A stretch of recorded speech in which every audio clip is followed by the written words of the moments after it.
So we're still here in the first Mishnah. We basically finished it last time. But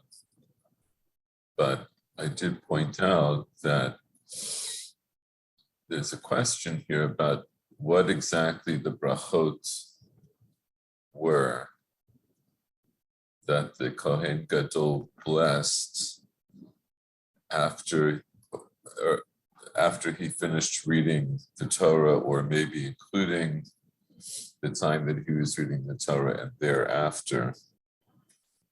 So I started to make a chart, but I didn't get very far. The only thing I did is I compared the nusach of our Mishnah with the nusach of the Mishnah as it appears in the Yerushalmi. Oh, here's Paul.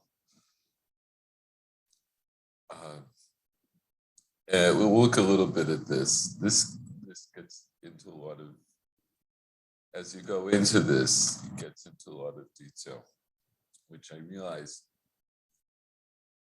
we don't have to do. It's interesting, but I don't know if we should dive too deeply into it. I think for today, we're just going to look at a couple of other nuschaot, and then we'll look at the Rambam. And I think that'll be it, even though there's some other interesting twists to this. So hold on a sec. Okay. Hi, Paul. Can you hear me? Yes, I can hear you. I wanted to say something. During the parasha of Mishpatim, on one of the occasions when Moses came down and up and down and up, when he came down, he wrote down what the Kadosh Baruch Hu told him. So there was something written. Yeah, I don't. I was thinking of that. Diary. I imagine he was more than 80 years old, and his memory wasn't that good anymore. So he had a diary to write everything down. Yeah, I thought I alluded to that specifically, but if I didn't hear, I'll just, because they're different perushim about exactly what he wrote. But according, hold on a second, I'll bring that up. I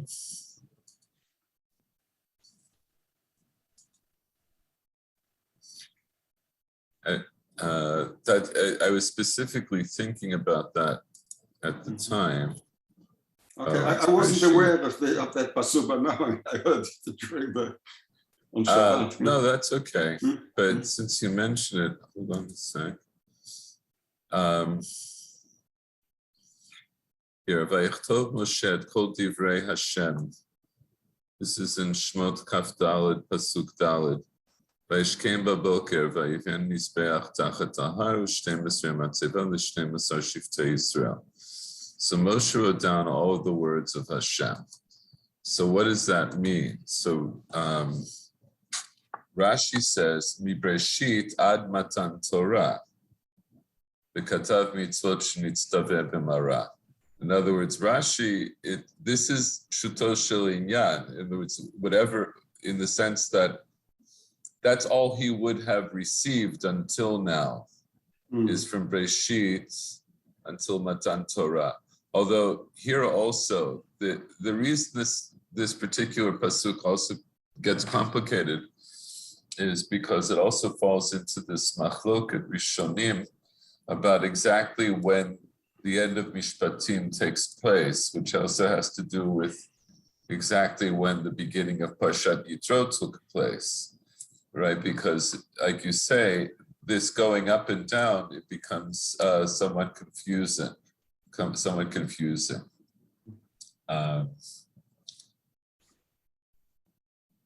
Because here we have at the end of Parshat Mishpatim, before that, we have these, we have these mitzvot, and then we have at the end of the parak before, it has some warnings about what will happen if you don't follow these mitzvot and so forth. And then it says in the beginning of Perek Kaftal, V'el Moshe Amar Alei El Hashem Atavi Aron Adava V'Shivim Yisiknei Yisrael Ve'Yishtach B'Tam Meirachot. So when is that? Like, when is that happening? So Rashi says, Parsha Zu Kodem Aseret Dibrot. this is the same command that Hashem gave him that we saw earlier, in Parshat Yitro. So he has to go up. This is then 2 or 3 days before Matan Torah. So then, based on that, here, nobody goes up with him. Then, that kol hamishpatim. So, what mishpatim would he be telling them, according to Rashi, if he's not yet gone up? So Rashi says that kol mishpatim shenitztavu b'nei Noach b'Shabbat b'kibud avayim u'para aduma v'dinin shenatnu lo b'mara. Right. So basically, he tells the mishpatim that he got before going up to Har Sinai. And so then when it comes to Pasuk Daled, Hashem, what is he writing? So Rashi says he's writing Mibreshit ad Matan Torah. But it's not the only Perush. But what we do know is that he must have written something, right? He did write something down. But maybe he wrote down every day, but it's just not mentioned on the other days. You can't know. No, because here, hold on a second. Here, there's a reference to this later on. Sefer Habrit, Vayikra bo Oznei ha'am. So what's the Sefer Habrit? So Rashi says that's what he wrote down. Mibreshit v'Matan Torah mitzvot shenitztavu b'mara. So that all of this is according to Rashi, but as I recall, the Ramban has a very different approach to this because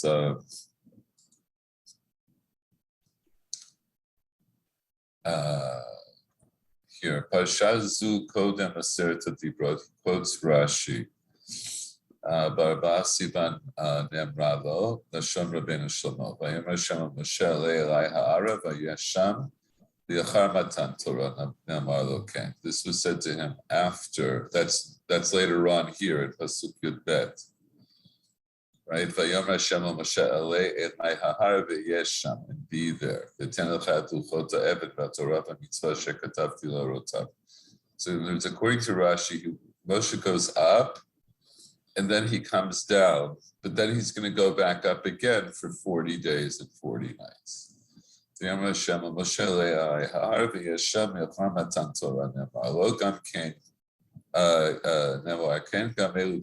is also what Rashi says.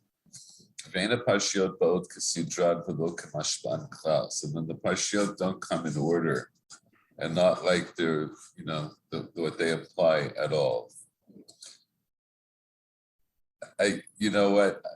We should do this, but I didn't prepare it specifically. If you want, I can buy it. But I think we'll leave it. But what I want to say is that I think last time when I said when you came up, I said some of it could be written.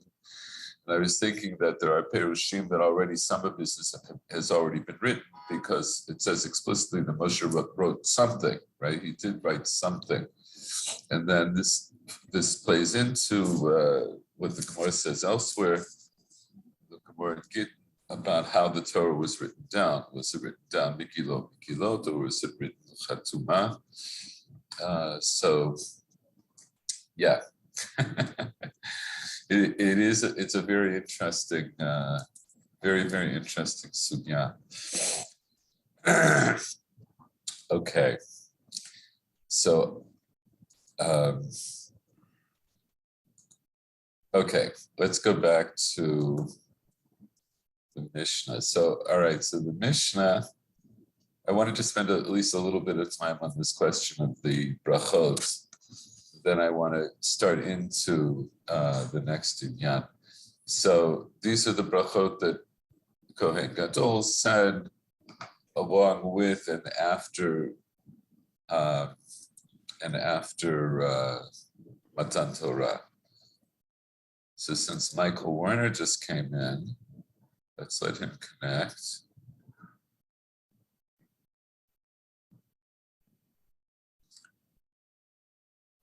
Okay, Michael Werner is here. So Michael, you didn't miss that much because we digressed on something for a little bit. So we're talking about we're talking about the brachot that the Kohen Gadol read. I pointed out last time that the girsa of the Bartanura is not the same as the girsa that we have in our Mishnah, right? So the Mishnah says that he said that he blessed 8 blessings. Al Torah, Avodah, Hoda'ah, V'Mechinat Avon, V'Mikdash b'fnei atzman, V'Yisrael b'fnei atzman, V'Yerushalayim b'fnei atzman, V'Kohanim b'fnei atzman, V'Al Sha'ar Tefillah. So of course the question is, how do you count 8 brachot?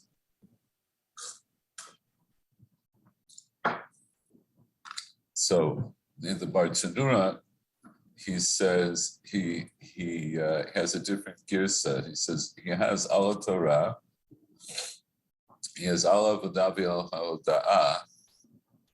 So far that's the same, and it could be right. So he says Ritzei Umodim.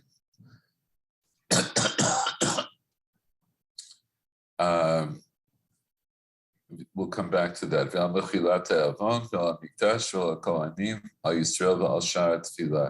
So he leaves out Yerushalayim. There is no Yerushalayim. So according to his count, you have 2 brachot for Al Torah, and then Ritzei Umodim, Slach Lanu. All right, so we're up to 5. Mikdash is 6. Kohanim is 7. V'al Yisrael v'al Sha'ar Tefillah is 1 bracha. Right, so you notice that he doesn't have these words bifnei atzmo and bifnei atzman, because this way he changes this order. Here in the order of the Mishnah, we have Yisrael, Yerushalayim, Kohanim. He puts Kohanim before Yisrael, and so then it makes this order. It's Mikdash, Kohanim, Yisrael, and Al Sha'ar Tefillah. And Al Yisrael Al Sha'ar Tefillah seems to be a single bracha. So that's how you get 8. So as I started to say, I posted here just one other version, which is the version of the Yerushalmi, and you can see them side by side. You see it's 1 line shorter than our Mishnah. So here also, the Yerushalmi has 2 major differences. It says, Mavarech ala Shmona brachot. This is the girsa of the Mishnah that's as it appears in the Yerushalmi. So Al Torah, V'Al Avodah, V'Al Hoda'ah, Hodaya, right? So that's the same. V'Al Mechilat Avon, it's the same. Then when it comes to these here, the Nusach changes. V'Al Mikdash, we have V'Al Mikdash b'fnei atzmo, and here it has V'Al Mikdash. So we said when our Mishnah says b'fnei atzmo, it implies that's a separate bracha, which implies that the other brachas, or at least some of the other brachas, are not necessarily separate. Maybe we say 2 of them, like the 2 inyanim at the same time. But in our Mishnah, in the gears of our Mishnah, Mikdash, Yisrael, Yerushalayim, and Kohanim are all separate. But we don't have that bifnei atzmo in the Yerushalmi. And so we come to Al Mikdash, and again, it has the same order here in terms of Yisrael following Mikdash, but it doesn't have Yerushalayim. And then it has Al HaKonim, and then it has Al Shar HaTfilah. So how many brachot would this come out? So if we count like this, we have Al Torah. If that's 2, then we have 3, 4, 5, 6, 7, 8, 9. So then we still have a problem. If Al Torah is 2 brachot, we still have to join up something. We have to change something here to get it to be 8. So that's another thing. This is another issue. We have there are other girsaot. I was telling Michael Schwartz, I'd started to prepare this in greater detail, but I think what we're going to do, here, I'll just, hold on a second. This is the girsa in the Tosefta. Shmona brachot mevarech alein be'oto hayom al haTorah kederch, and it says kederch shemevarchim al haTorah bebeit hakneset. The Tosefta says explicitly that al haTorah is the same way that you say in Beit HaKnesset, which is 2 brachot. Al ha'avodah ve'al ha'oda'ah ve'al mechilat avon kisidran, in their order. Ve'al ha'mikdash bracha bifnei atzmo, ve'al Yisrael bracha bifnei atzman, ve'al kohanim bracha bifnei atzman. Ushar tefillah tchina ubakasha shamcha Yisrael tzrichin, and here it tells us what this tefillah was. Tchina ubakasha shamcha Yisrael tzrichin liosha, or lahoshia, or lihivasha milfanecha v'chotem b'shomei tefillah. Right, so that's just a description of that part of the tefillah. So here, this is a little more explicit, and actually, in a similar vein, there's a braita in our Gemara here, which is very similar to the Tosefta. Okay, this is all kind of technical, and so I think what we're going to do, like I said at the beginning, let's just skip to the Rambam. There are 2, I think, important. Well, it's not being fair. There are 2 particularly interesting approaches, and this is just in a subjective opinion. One of them is the Rambam, one of them is the Meiri. But let's just look at the Rambam. So the Rambam here in Hilchot Avodat Yom HaKippurim, in the 3rd chapter, right? So in Hilchot Avodat Yom HaKippurim, the Rambam is just going essentially in the order of the Mishnah about what was being done. And he comes to here, he gives a description of the Kriyat Torah, and then in Halacha Yud Aleph says, Be'et shekoreh v'varech lefaneha u'la'achareh kederech shemevarchim bebeit hakneset. So when he's reading, he says a bracha before it and after it, in the same way that he would bless in the Beit Knesset. So this seems to be a reference to that lashon in the Tosefta, that he's mevarech al haTorah, the same way that he would do normally. Umosif the acharei sheva brachot. So you see what the Rambam did. He doesn't say that on that day that the Kohen says 8 blessings. He says he does 2 blessings, right? Because he's mevarech lefaneh acharei kederech shemevarchim bebeit knesset, and then he says 7 blessings. So it implies that what does that imply about how the Rambam thought of the Mishnah? The Mishnah says he said 8 blessings. And here it's going to end up, he really says 9. So you see, the Rambam doesn't say the same lashon as the Mishnah. But what do you think he would have understood the Mishnah to mean then? when it says that there are 8 blessings.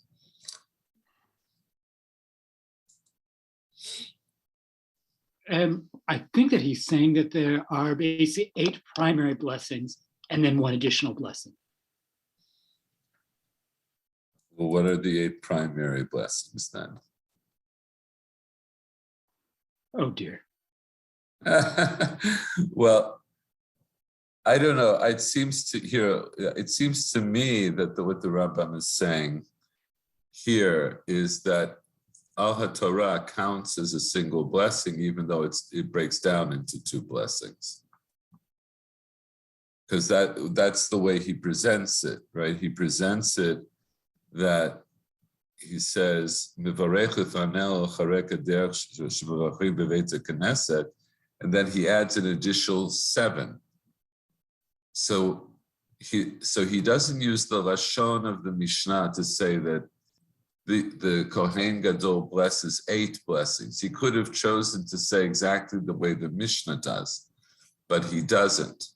He says, first he says the Birkot HaTorah, and then he says another 7. So this gets him out of I shouldn't say gets him out of, in other words, it changes the landscape. So he doesn't have to explain how 8 blessings is really 9 blessings. What he says is that there are 2 blessings which we count as if they're 1. They're separated by the Kriyat Torah, but for our purposes, we see them as 1 because those are the Birkot Torah. The Rambam on the Mishnah itself, this is what he says. He says, "Ve'elu hashmoneh brachot." Because in the Mishnah, he also had the girsa that the Mishnah says that there were 8 brachot. So he has to explain what are the 8 brachot. Ve'elu hashmoneh brachot. Harishona asher bracha banu mikol amin v'chulei v'korei mevarech achar gemar hakriya asher natan lanu Torah emet. One sec. V'zuhi habracha hashniya. Here the Rambam says explicitly that the first 2 brachot on the Torah count as they count as 2 brachot. The way Pshuto Shel Inyan, they're actually 2 brachot. Vashlishit, Ritzei Hashem Elokeinu, that's Hoda'ah.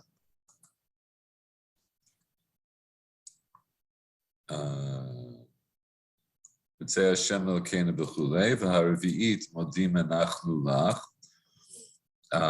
I'm sorry, that's Avodah and Hoda'ah. V'chamishit slach lanu. V'shishit mitpalel b'hatmadat hashchina b'mikdash, that's Al HaMikdash. V'shiyatmid Hashem hadarato. V'shvi'it mitpalel shivrech Hashem et hakohanim, v'yikabel korbanoteihem v'chuyotzei b'zeh. V'shminit mitpalel l'tshuat Yisrael, v'shiyanchilem Hashem nitzachon v'chotem, Baruch atah Hashem shomea tefillah. So the 8th bracha is tefillah for Yisrael, and it has the chatima of shomea tefillah. So it's as if the last 2 are combined; they become effectively 1 bracha. That's the way the Rambam learned in the Mishnah per se. And here,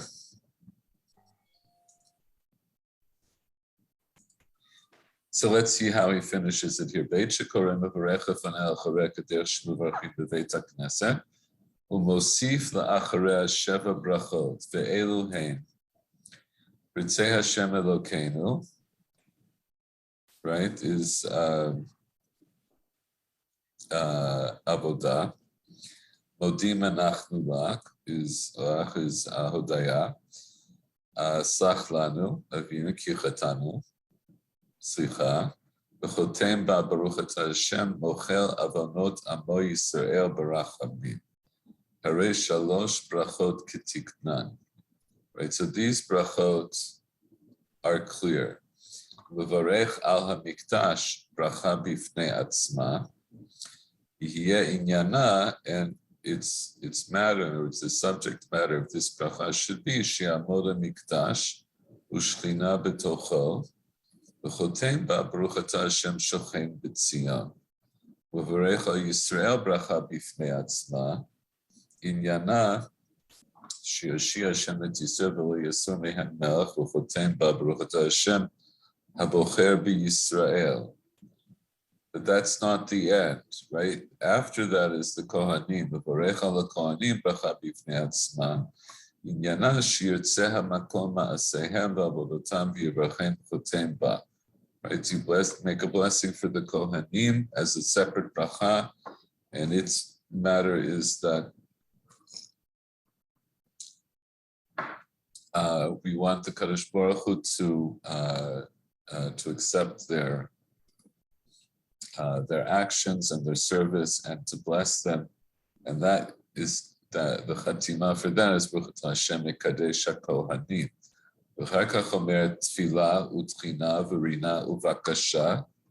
After that, you say this kind of tefillah, which is a supplication and a praise and requesting kafi mashu ragil. V'chotem hosha Hashem amcha Yisrael shemcha Yisrael tzirchin v'vasha baruch atah Hashem shomea tefillah. So this part and this part of the Rambam is based on essentially the way this is the way a brisa is brought in our Gemara in Yoma. Anyway, I don't know. I find the whole thing very interesting, but it's getting a little bit technical. Just a second. I'll just show you something here, though.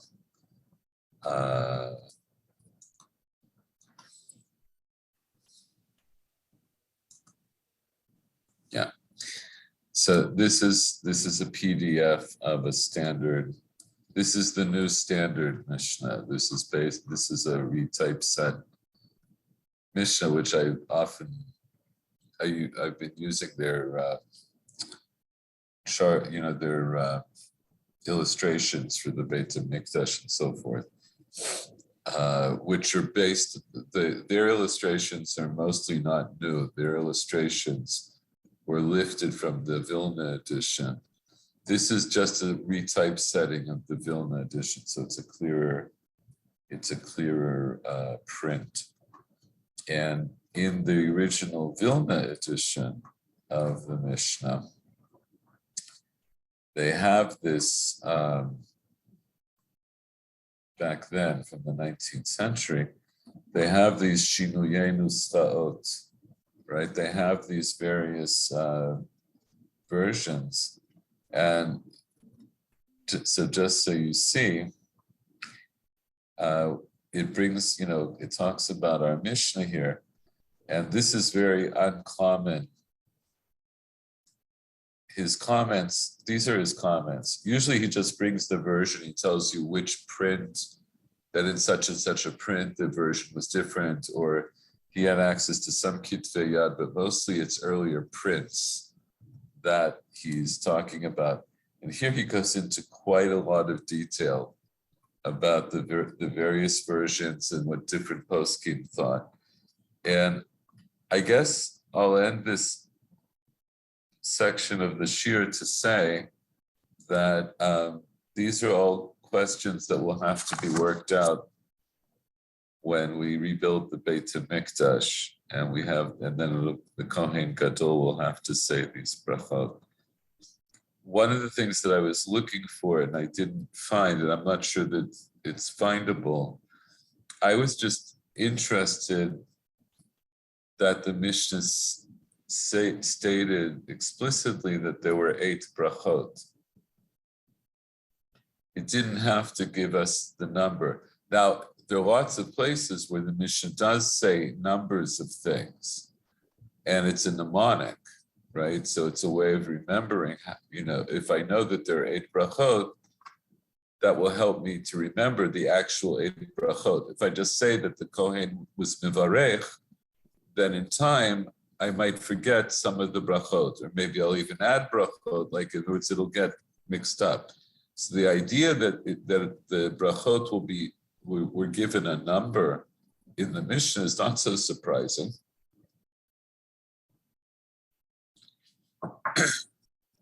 But I don't know if there's any particular significance to the number of brachot. Right? We saw also, like in the Mishnah in Tamid, it also said, if I remember, well, I didn't bring that up, but it also gives us this basic nusach of what they davened in the morning. And here, this is something, apparently these brachot that the Kohen Gadol blesses in the Beit HaMikdash on Yom Kippurim, some of them are like brachot that we say every day, and some of them are special for Yom Kippur, that he doesn't say every day. So make of it what you will. This whole part of the service, as we said, this is not explicit, of course, in the Torah. The Torah doesn't say explicitly that there's a Kriyat Torah, and it doesn't say that they're brachot. So we understand that the brachot are all d'Rabbanan. The Kriyat Torah seems to be d'Rabbanan, even though, as I showed you last time, the Tosos Yom Tov says this is related to the idea that there either there's an asmachta or there's an actual imperative in the Torah that at the miluim of Aaron and his sons, they read from the Torah. There's an intimation of that in the Parshat Miluim in Shemot. Okay. Can I ask a really basic question? Please. So you remarked that when we rebuild a Beit HaMikdash, we will need to do X. Do we necessarily know that the same Seder will be reestablished? Well, that's a very good question. What would you say based on what you know so far?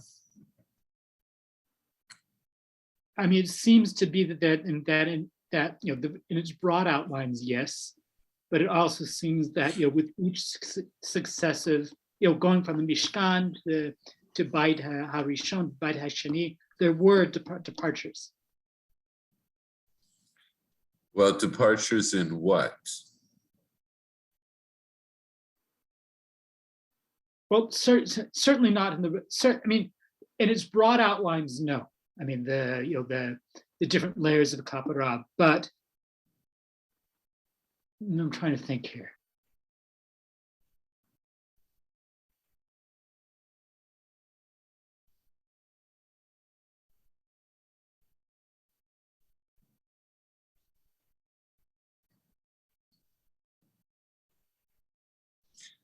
Well, one of the things that we've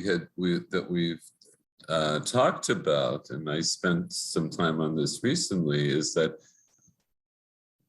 the actual structure of the Beit HaMikdash changed, right? So that the structure of Beit Rishon and the structure of Beit Sheni were different, and we also said, when I showed you in the introduction of the Baal Tosos Yom Tov to Masechet Midot, that there's this idea which the Rambam talks about, he brings the Rambam, that Beit Shlishi is also going to be different, and that's based on the Chazon of Yechezkel.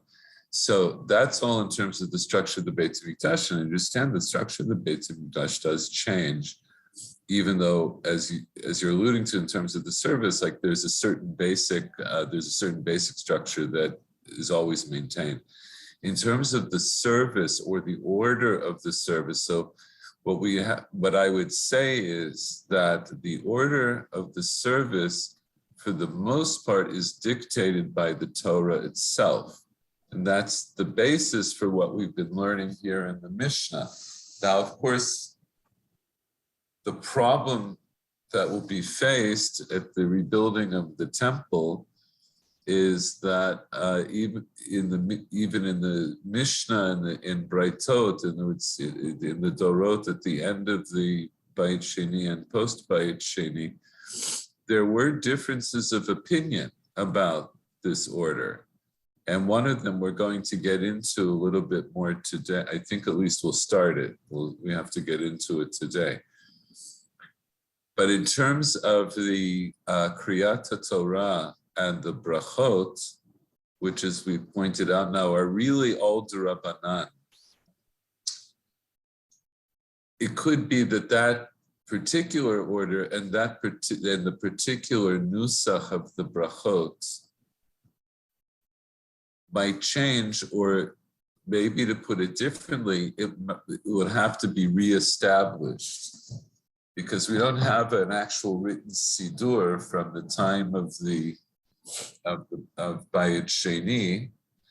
We have the broad outlines of these brachot because they've mostly come down to us, right? We have Ritzei and we have Modim, and as we said back when we were Tamid, and then even recently, that Ritzei and Modim were formulated a little differently when there was an actual Beit HaMikdash standing, and now the Beit HaMikdash is standing, we've reformulated them. So, right, so instead of saying Hamachazir Shechinato Tzion, like we say now, we'll say something different to say that the Shekhinah should remain in Tzion, instead of that it will be returned to Tzion. All of those things we have to look at them and examine them.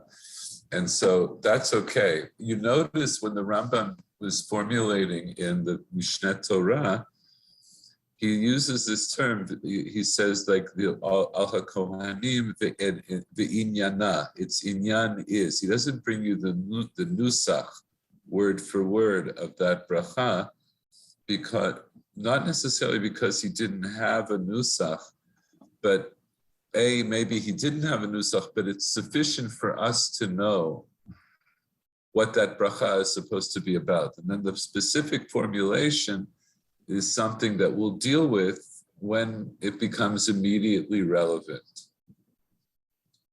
And now that I'm saying all of this out loud, I'm wondering if the Chafetz Chaim wrote about this explicitly, because I think, as I've mentioned also, the Chafetz Chaim spent quite a lot of his own time studying all of the halachot of Kohanim as practical halacha, because he was a Kohen, and I understand that he had a chabura of Kohanim in Rodin, and they would learn all of the halachot of Kohanim. And stop me if I've told you this story. I'm like an old man and I tell stories again and again. But did I tell you this story about how somebody went to visit the Chafetz Chaim and he heard him running up and down the stairs? Does it sound at all familiar? I don't recall it. I remember roughly, but not the details. Oh, okay, so I did say it, but we're all getting old, so it's okay. So B'kitzur, this fellow goes to ask a shaila from the Chafetz Chaim, and he's shown into like the anteroom before the Chafetz Chaim's office, and the Gabbai says to him, "Just wait, and the Rav will see you soon." And the door to the office is a little ajar, and the man who's waiting, he hears somebody running up and down the stairs again and again and again. And he peeks like inside, and he sees the Chafetz Chaim is running up and down the stairs. The Chafetz Chaim was not a young man anymore. He was, getting on in years. He was doing this like stair work. So eventually he stops and he sits down, and the Gabbai says, "You can go in now." And he says to the Chafetz Chaim, "Excuse me, I came to ask the Rav something else, but I can't help but asking, why is the Rav running up and down the stairs?" So the Chafetz Chaim said to him, in this kind of oblique way, but not completely oblique way, that he says Yom Kippur is coming soon, and the avodah of the Kohen Gadol in the Beit HaMikdash is very arduous, and the Kohen Gadol needs to be in good shape. And then I think he went on, and the idea being from the Chafetz Chaim is not the Chafetz Chaim was saying the Beit HaMikdash is going to be built in time for Yom Kippur, not because he's saying I would be appointed the Kohen Gadol. It was the reproach from, based on the story of the Chafetz Chaim, that of course he believed that the Beit HaMikdash would be built. It's incumbent upon us to believe that the Geula will come, the Beit HaMikdash will be rebuilt. So I think in contrast to the idea of we want Mashiach now, it's not that the Chafetz Chaim didn't want Mashiach now, but he was more afal pi sheyitim hamea, right? Even if the Mashiach takes a long time to come, I'm still going to wait for him. So he had to always be ready for the possibility that any moment the Geula would come.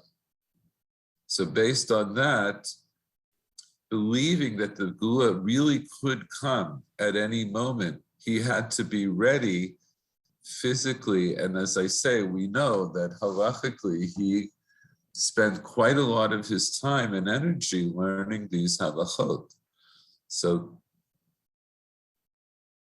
that's what I have to say about that. And I think I'll throw this in again. The Chafetz Chaim, among his many writings, he also produced an edition of the Sifra, the Torat Kohanim, the halachic medrash that's on Sefer Vayikra. He produced an edition that had some Rishonim and some of his own Ha'arot. It's still a very important edition. And he also edited and produced an edition of certain Rishonim that in his time had been previously very hard to get on Masechtot Zvachim and Menachot. In other words, he spent a lot of time learning Kadshim. He spent a lot of time on these things. Even though we know him more for the Mishnah Brura and for the Chafetz Chaim and Shmirat HaLashon, those are like his most famous works. But bear in mind that he also wrote all of those works with an eye toward bringing the Geula explicitly, especially the Chafetz Chaim. The whole idea of writing the Chafetz Chaim and Shmirat HaLashon is because he says if the second Beit HaMikdash was destroyed because of Lashon Hara, we can't expect that we'll get the third one built while we still have this Aveira. And that was the very explicit understanding that he had in terms of writing the Chafetz Chaim. So a lot of his pulot in life were really directed toward bringing the Geula, but I think in this sense, I think his emphasis was the way you bring the Geula is that you have to be ready for the Geula. You can't just expect it's going to pop up by itself. You have to be ready. So the way you get ready is you get rid of these Aveirot and you learn and prepare yourself both halachically and spiritually to be in a state to accept the Geula when it comes. So say that again? And you do your stair work. Well, that's part of the preparation. Anyway, that's my little spiel about the Chafetz Chaim. But I do think it's quite interesting. I do think it's relevant. And as I said, as I'm saying now, I have a feeling that maybe if I search, maybe the Chafetz Chaim talks about this more explicitly. I think at this point, let's go on. At least I want to start to get into the next part of the Mishnah. We spent quite a lot of time on this Mishnah.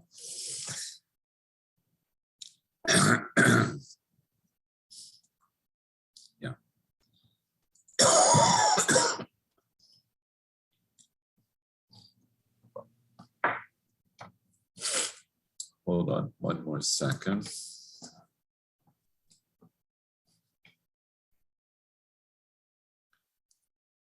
Just get this set up.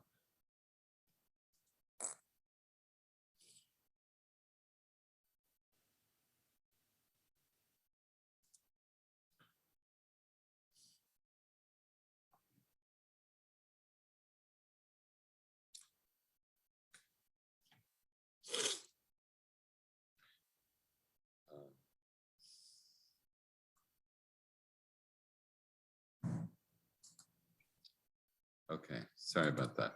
So here we're at the second Mishnah, Mishnah Bet Haroeh Kohen Gadol Keshehu Koreh Eino Roeh Far V'Sa'ir HaNisrafim V'Hareh Far V'Sa'ir HaNisrafim Eino Roeh Kohen Gadol Keshehu Koreh. Right, so someone who sees the high priest when he's reading or it's reading, doing the Torah reading that we just described, is not seeing the bull and the goats that are being burnt.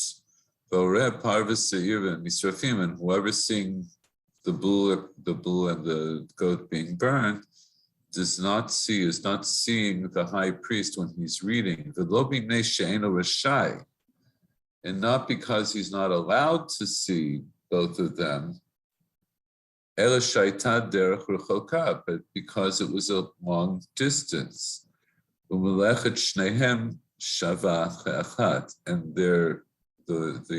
act of both of them is equal as one. So what does all this mean? So the first part seems to be very straightforward. If you saw the Kohen Gadol when he was reading, you didn't see the Parvus Seir HaNisrafim. So what are the Parvus Seir HaNisrafim?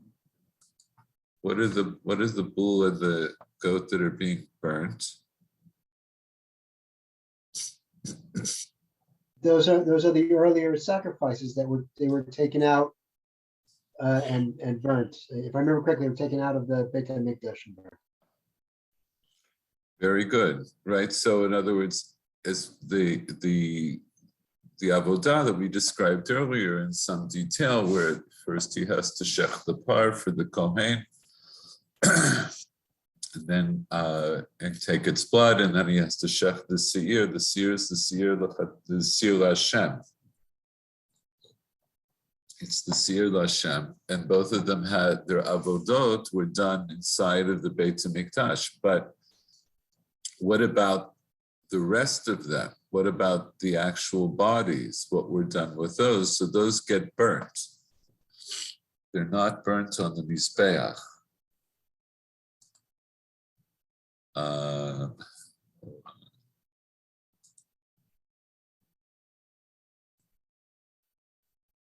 So those are among the things that get burnt, as Michael says, outside of the Beit HaMikdash. Just a sec.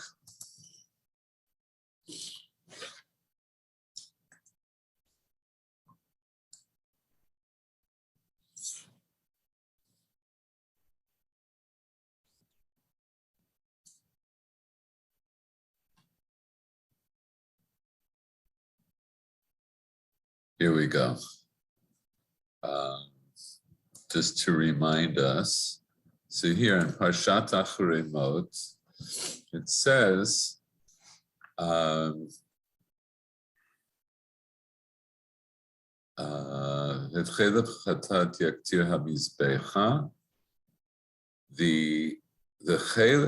the fat from the chatat, was brought onto the mizbeach, and Rashi says chelev hachatat, which sounds like it's a single thing. Rashi says emurei par v'seir. The parts of the par and the seir were burnt on the mizbeach. Yaktir mizbeach. Rashi says on mizbeach hachitzon, the outer mizbeach. Dil bifnimi katuv lo talu alav ktoret rava olam mincha. Okay, so that we know that parts of animals don't get burnt on the inner mizbeach. But a little bit later, right? So it says, right? So it talks about the person who had to take the sir azazel. But then it says, Pasuk Zayin, V'tar hachatat v'tzir chatat asher huva et damam l'chaper b'kodesh yotzi el michutz hamachaneh v'sarfu v'esh et orotam v'et bisaram v'et pirsham. So some parts of them were brought on the Mizbeach, but for the most part, the para chatat, the sira chatat, so that was the par for the Kohen, and the sir Lashem, which was for Am Yisrael, that, and to make it explicit, Asher huva et damam l'chaper b'kodesh. These were the ones whose blood the Kohen Gadol had brought into the Kodesh HaKodeshim, and went to the Kodesh to do the act of sprinkling, which is part of the kapara. Yotzi el michutz hamachaneh. He will take them outside of the machaneh, and they will be burnt in fire, their skin, their flesh, and their waste. So that's the parvis sa'ir hanisrafim. And wait a second.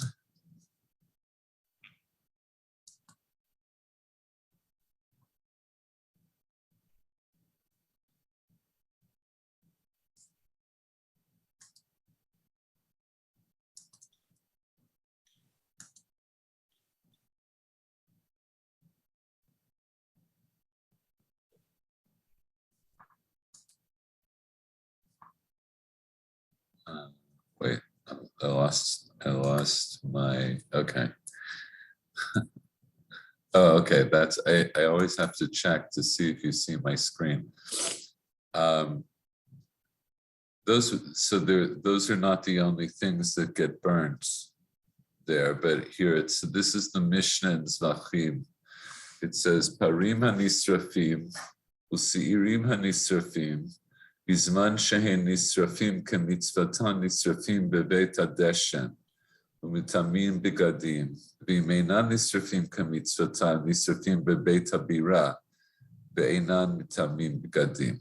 All right, so the parim hanisrafim include the par achatat of Yom Kippurim, and the sirim hanisrafim includes the sir achatat of Yom Kippurim. And when they're burnt, kemitzvatan, meaning if everything was done correctly and they get burnt as they should be burnt, then they're nisrafim beveit hadeshen. They get burnt in the beit hadeshen. Mitamim begadim, and they also mitamei beged when they're being of the one who burns them. V'imeinan nisrafim kemitzvatan. In other words, if there was something wrong procedurally with their avodah, so then they don't get burnt in the Beit Hadesh, and they get burnt by Beit Habira, and they're not mitamei yadayim, not mitamei begadim. So here I'll just skip to the Rambam's summary of this. This is based on the Mishnah, the Gemara there. There were 3 places in the area of the Beit HaMikdash for burning things that needed to be burnt. Echad betocha azara. One of them was actually inside of the azara. Both sorfin psulei hamukdashin ve'emurin kadshim kalin shenifselu. That's where Psulei HaMukdashin, things that had been dedicated as sacrifices, but they became pasul, or emurin kachim kalim, the parts of the animals that should have been sacrificed on the Mizbeach became pasul of kachim kalim, right, of the lighter sorts of kachim. What's an example of kachim kalim? What we've been talking about with everything on Yom Kippur with that specific Yom Kippur, those are all Kachim, Kadshe Kachim. What's an example of Kachim Kali? Michael Werner, I think you were about to push the button. I mean, the Shalomim. Shamim. Shamim is a very good, right? And Shamim covers a wide variety of, there are lots of different Shamim. So like Pesach and Bechor are also in this category.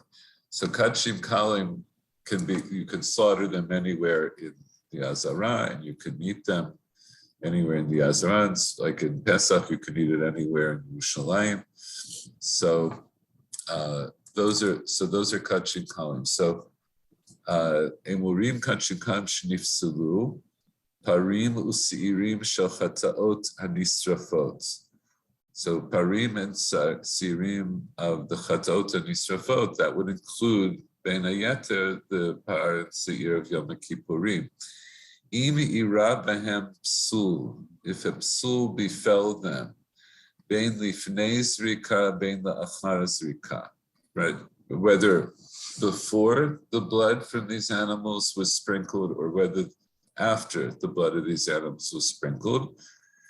Kigon, what kind of psul? Kigon shenitba'u, perhaps they became tamei before or after the sprinkling of blood. In other words, it's after shchita, because prior to shchita, they can't become tamei. But, right, because an animal doesn't become tamei in its lifetime. Only human animals become tamei in their lifetime. Kigon shenitba'u, oshiatsu chutza azara, they could have been slaughtered, and then before their avodah was done, somebody took them outside the area of the Azara. Ad shelo higia zmanam, let's say, before it was time for them to leave, because at some point it will be time for them to leave to be burnt outside of the Beit HaMikdash. O shalan habasar, or if the flesh had been left overnight, Olano ha'imurid shelahan, or the parts that were supposed to be brought on the Mizbeach were left overnight. So this is the first place, Echad b'toch ha'azara, and this place that's in the Azara, these are the things that were burnt there inside of the Azara. B'makom hasheni b'har habayit. The second place where parts of these, parts of sacrifices were burnt, animals were burnt, would have been on Har Habayit, Ushmo Bira. It was called Bira. This, the usage of the term Bira is very interesting and somewhat long sugya in the beginning of Masechet Yoma about exactly what Bira referred to. But for our purposes, we'll just say Bira is this part that's right outside of the Beit HaMikdash. Ubo sorfin chataot hanisrafot, imira behen psul achar tzetan min ha'azara. Right, so chataot hanisrafot would include our part and seir. And so there's, as we see from the Torah, those are supposed to be taken outside of the machaneh and burnt. So in the time of the Beit HaMikdash, that meant they had to be taken outside of Yerushalayim and burnt. But here, what if they became pasul after their avodah was already done, but before they got to the place where they were supposed to be burnt? So hamakom hasheni barabayit ushmo bira ubo sorfin chataot hanisrafot im ira behen psul achar tzeitan min ha'azara. After they left the Azara, and when they left the Azara, that was fine because their avodah had been done and now it was time to burn them. But the problem is that upon leaving, they became pasul. Maybe at that point they became tamei. So then they don't go all the way outside of Yerushalayim. They get burnt in this place called the Bira. That's actually still in Yerushalayim on Har Habayit.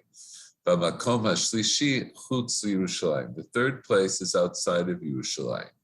V'hu hanikra Beit HaDeshen. V'sham sorfin chataot hanisrafot bizman shehen nisrafot kemitzvatan. That's where these chataot that are the Torah mandates, they're burning outside of the machaneh, that's where they get burnt, when they are burnt according to their mitzvah, when they're burnt when everything goes properly, that's where they get burnt. So based on that,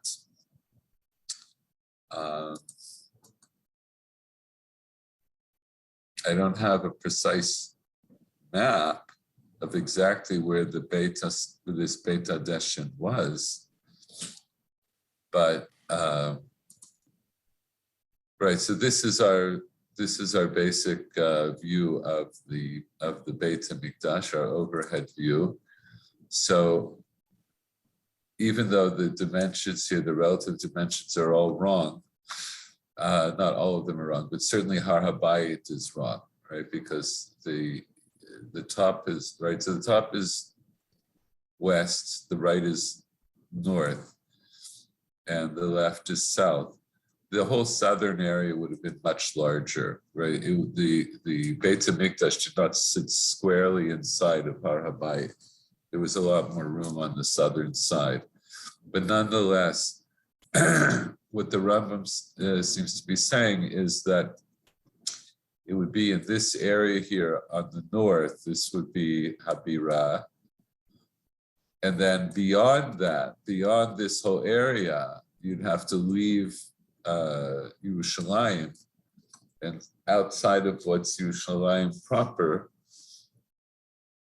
that's where you would have Beit HaDeshen. That's where these things would be burnt. So you imagine if to come back to our Mishnah, if the Parv Seir are being burnt k'mitzvatat, they're outside of the Beit HaMikdash and outside of Yerushalayim. And we know a little bit from our own experience about the geography. That means that they also probably would have been downhill from the Beit HaMikdash. And what we said was that the Kohen Gadol was reading the Torah in the Ezrat Nashim. And so from whatever vantage point you may have been able to be in the Beit HaMikdash, there was no way for a single person to simultaneously see the Kohen Gadol reading and see the actual burning of the Parvei Seir. This is also in part, we didn't learn Masechet Midot, but this is also in part, if you look at it, if you would look at a cross section from the side of the Beit HaMikdash, it's not on a flat surface. It comes in at a certain level and it goes up. There's stairs from the Ezrat Nashim into Ezrat Yisrael, and then Ezrat Leviyah, and then Ezrat HaKohanim. So that by the time you from the time you come into Ezrat Nashim till the time you get to the Beit HaMikdash, there's I think it's okay, I don't remember now if it's 20 amot or 30 amot. There's a big difference in height. So if you're down where the Kohen Gadol is reading, you're not going to see outside of the walls of the city to see the Sreifa. And even if you're standing in a place, not right next to the Sreifa, but you won't be able to see into the Ezrat Nashim. What we know about the place of the Beit HaDeshen is that it's in the north. It's on the northern side, outside of Yerushalayim. So this is what the Mishnah means. So the Mishnah says,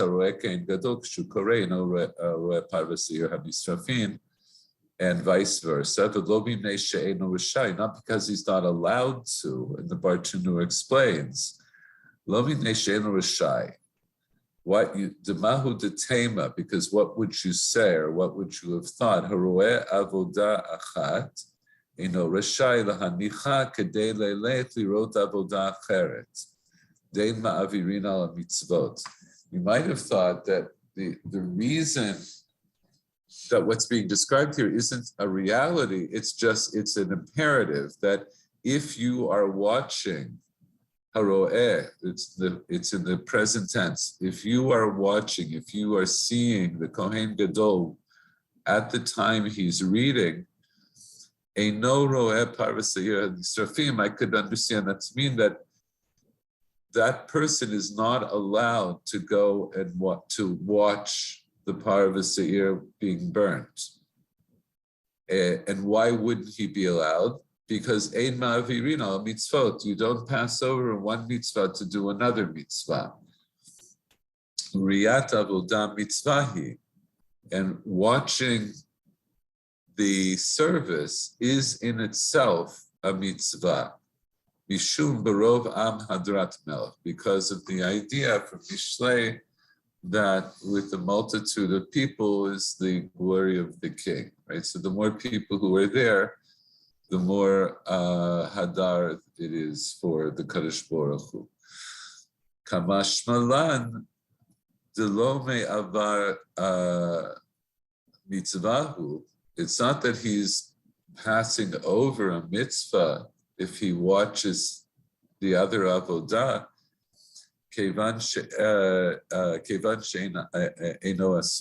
because he's not busying himself with it. In other words, it's something that he can't do.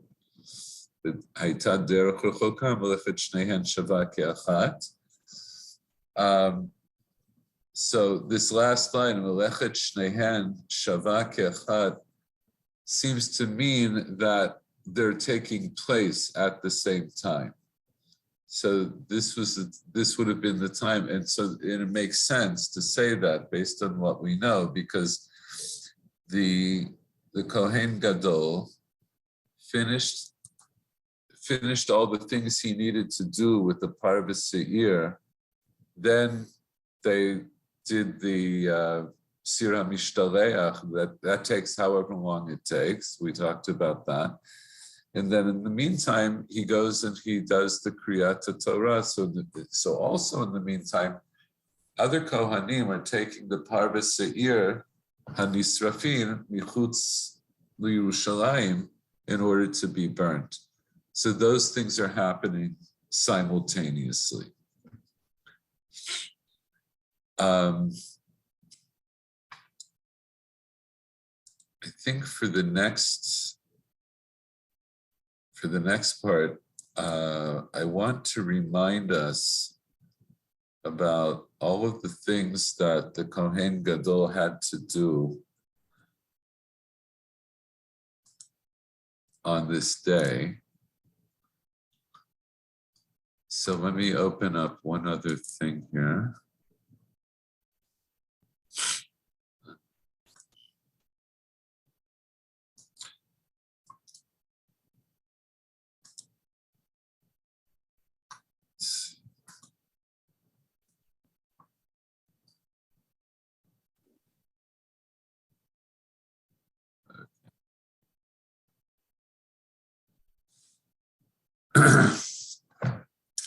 All right, so as an introduction to the next Mishnah, let's remind ourselves of the various korbanot that are being brought today. So in terms of the korbanot that are being brought for Yom HaKippurim, so we have the part, right? So we have the Parvas Se'ir that were brought, that are mentioned in Achrei Mot. Let's just take a look. V'zot yavo aron el HaKodesh b'par ben bakar l'chatat v'ayu li'olah. Okay, so far in our description in the Mishnah, the Kohen Gadol has done the avodah that he needed to do with the par, but he has yet to do anything with the ayil. The ayil has to be brought as an olah. He hasn't done that yet. It has not been mentioned yet. Me'et adat b'nei Yisrael yikach shnei seirei zim l'chatan v'ayil echad l'olah. So in addition to the Sir Hashem and the Sir Azazel, there would also be an ayil la'olah that would be brought for the am. So we have two elim that have not yet been dealt with, right? And then over in Bamidbar, I think we touched on this in a much earlier shir, but let's revisit it. So in Bamidbar, in Parshat Pinchas, this is what it says. So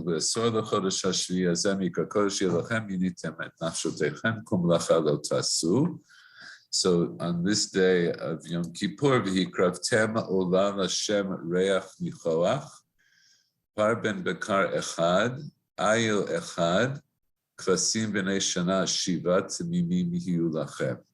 So this is the korban musaf, as we'll see, is to bring a par, one ayil, and then 7 kvasim.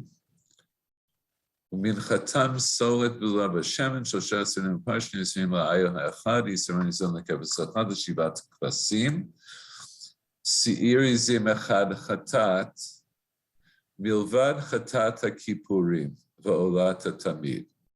There's also a sir chatat that's aside from the chatat ha'kippurim. So what does that refer to? The chatat ha'kippurim.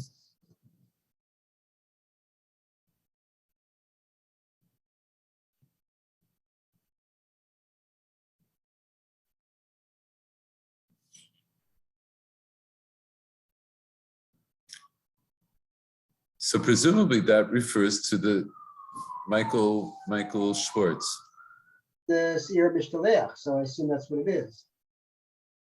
Well, actually, probably not, but we refer to the Seir Chatat that was the Seir Hashem. See, in Achrei Mot, they're actually both called Chatat, right? There's a pasuk that says that they're the Chatat. So one is actually treated, one is shechted and brought as a chatat. What you're saying is not completely unreasonable given the pasuk, but presumably this is aside from the seir that's nisraf, the seir Hashem. So that's the seir chatat. This seir chatat is going to be, we're going to refer to this as the Sir Hanasa Bachutz. That's the Sir that was done Bachutz, meaning that it didn't have the avodah, it didn't have its blood sprinkled inside of the Beit HaMikdash. So it'll be called, it's called in the language of Chazal, the Sir Hanasa Bachutz.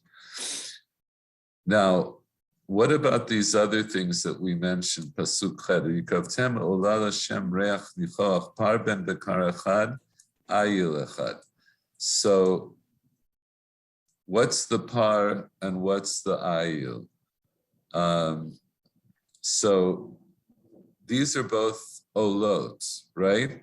So the par, this has to be a par that's other than the par that was brought in Achrei Mot, because that wasn't brought as an olah. So this is a different par that's being brought as an olah. What about the ayil? There's also an ayil that says it's being brought as an olah. So this ayil, this is a question. Is this the same ayil that the Torah said that the Kohen had to bring, or that the Bnei Israel had to bring? Because that ayil, the ayil of the Kohen and the ayil of the Am that we just saw in Achrei, those are both olot. That's what it said in Achrei Mot. They're both olot.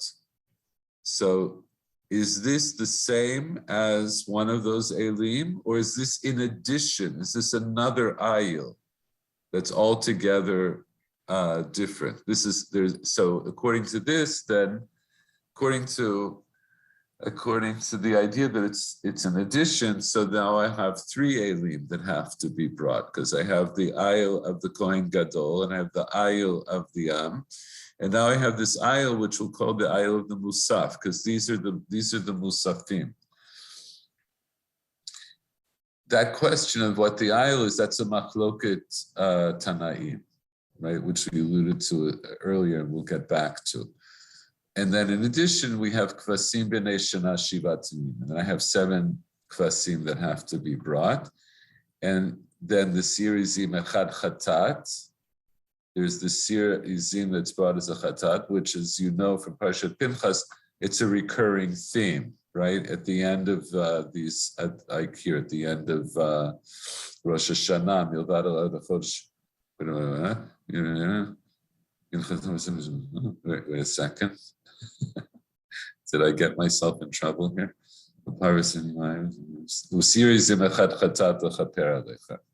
Right? If you look at the Moadim, there's always the Sir Chatat that's added on.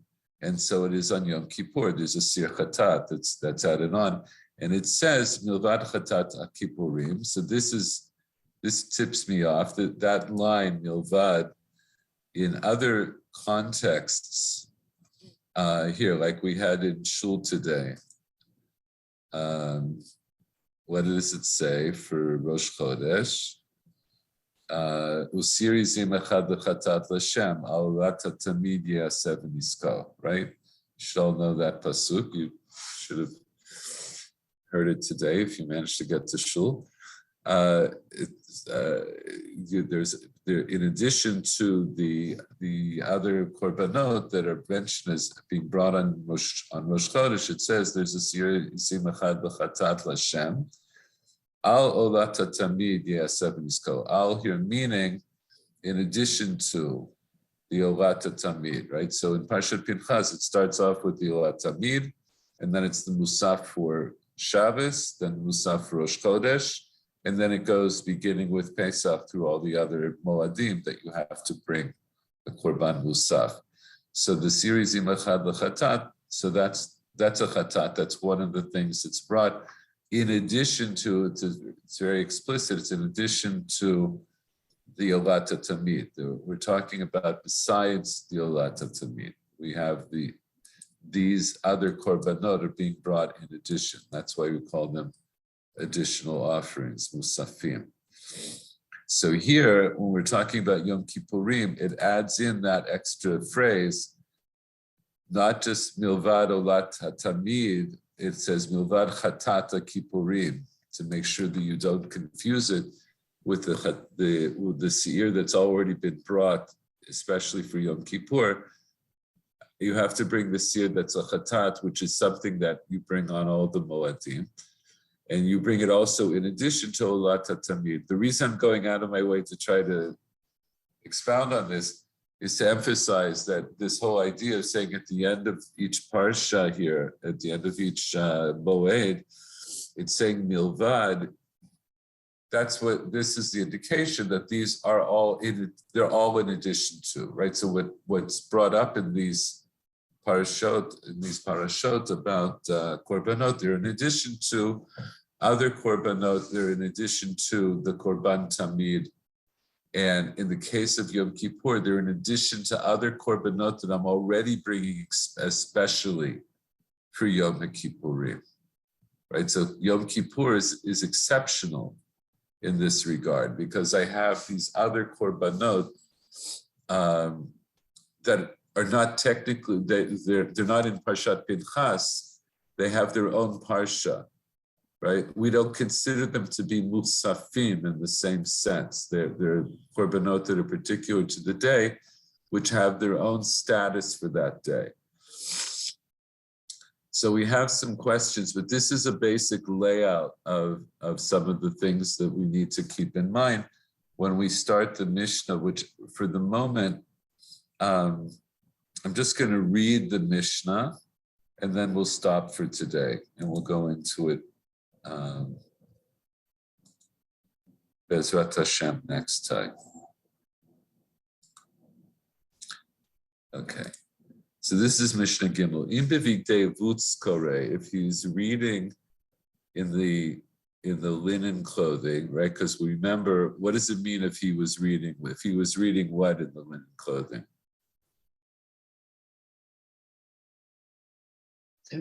Parshat HaTorah.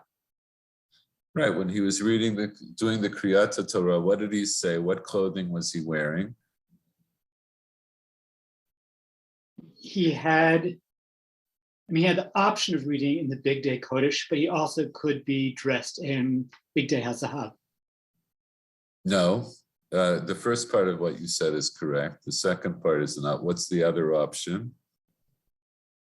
It was Not his Big Day own, HaZahav, but basically his the other linen clothing that he would use for other services. Close, but no cigar. Michael Schwartz.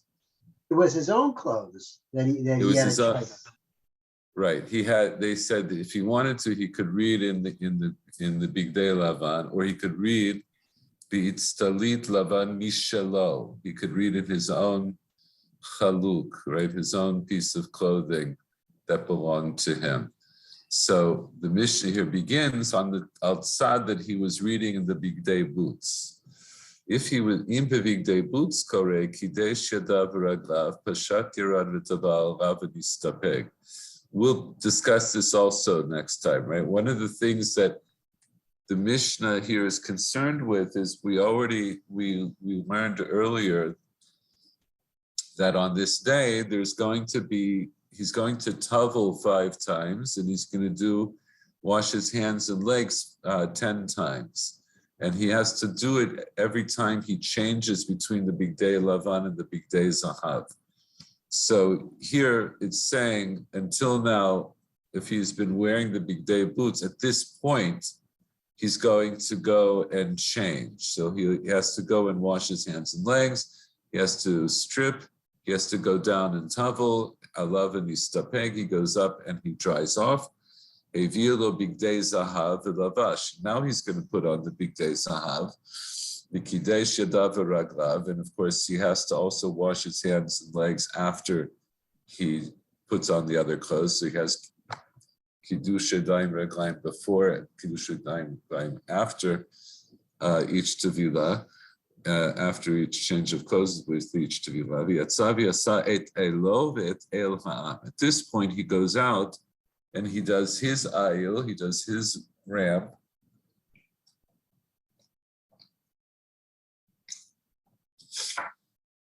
And the ram of the people. So Shuto Shel Inyan is these are the rams that we saw that are mentioned in Achrei Mot. That's the next thing he has to do. That Shivat Kvasim Tamimim B'nei Shana, and he now also does Shivat Kvasim Tamimim B'nei Shana, which would be from where? From Parshat Pinchas. Those are part of the Korban Musaf. So it's only now that he's going to do these other animals. Divrei Rabbi Eliezer. This is how Rabbi Eliezer said. Rabbi Akiva Omer, Im Tamid Shel Shachar Hayu Krevim. They were brought with the Tamid Shel Shachar. Ufar Ha'olah B'Sa'ir Hanaseh B'chutz Hayu Krevim Im Tamid Shel Ben Ha'arbaim. So this is a tricky Mishnah to read. I want you to consider there are actually different ways of breaking up these parts of the Mishnah. But if you read it one way, I'll just read it one way now to finish, right? Rabbi Akiva says they were brought with the Tamid Shel Shachar. So the they, what does the they refer to? So for the purposes of this reading, let's just say it refers to all the things that Rabbi Eliezer said. It refers to both Elim and to the Shivat Kvasim. Upar ha'olah v'sa'ir hanaseh b'chutz, the par of that's brought as an olah, and the sir hanaseh b'chutz. So those were also musafim, which Rabbi Eliezer didn't mention, but we saw them in Parshat Pinchas. There was a par that was an olah, and there was a seir l'chatat, that's what I told you. The Mishnah calls the seir l'chatat in Parshat Pinchas. That's a seir hanaseh b'chutz. Those were brought in Tamid Shel Ben Ha'arbaim. So we have a lot of questions about how to read this, and why is it that when Rabbi Eliezer is describing this, why doesn't he mention the par ha'olah v'sira naseh b'chutz? And when Rabbi Akiva says what he says, in Tamid shel Shachar Yikravinu par ha'olah v'sira naseh b'chutz, I've laid this out in such a way that I've favored a particular reading, that par ha'olah and sira naseh b'chutz would be brought with Tamid shel ben arbaim, but it could be that's just the sira naseh b'chutz. It's brought with ben arbaim, because maybe it's in Tamid shel Shachar Yikravin u par ha'olah. Anyway, it gets a little complicated. It's late. I just wanted to read this as an introduction.